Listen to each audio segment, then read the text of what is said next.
comment on prépare les citrons confits. Tout ça parce que tout simplement prochainement on va faire une recette avec du citron confit et vous pouvez le faire vous-même et ça ne coûte rien. Vous allez voir, c'est très simple. Je mets mon tablier, je reviens.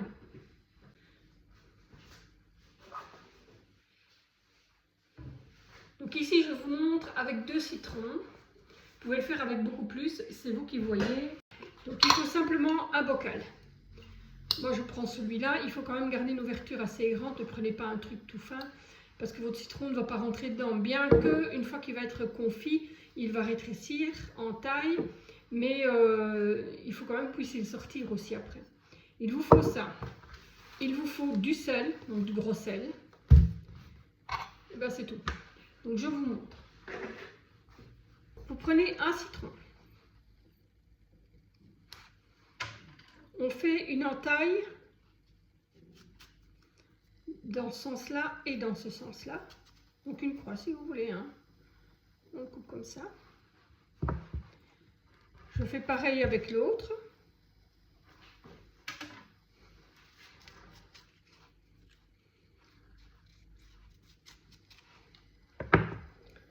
Voilà.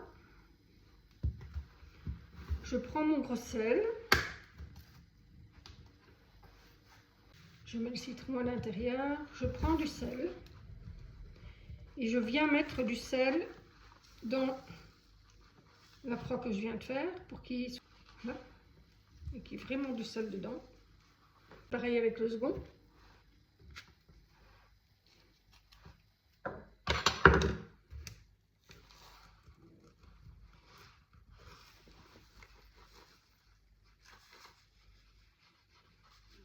Si vous n'avez pas de gros sel, vous pouvez mettre du sel fin, c'est pareil.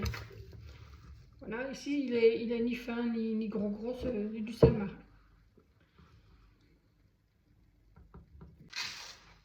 Donc je mets du gros sel dans mon... Voilà,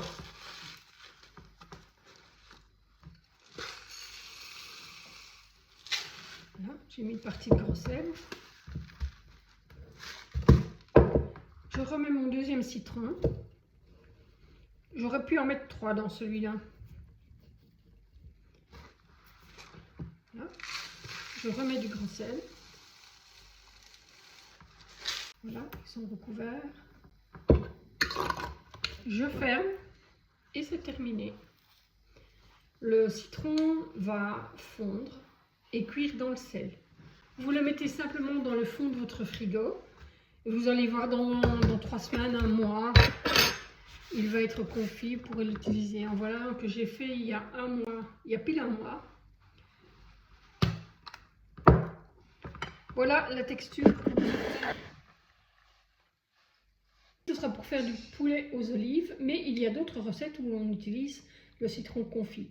Vous voyez que c'est simple. Et une fois que c'est ouvert, ça se conserve puisque c'est dans du sel. Vous allez voir le liquide qui est à l'intérieur est épais. Et voilà. Et je le remets au frigo et ça se conserve très longtemps. Voilà.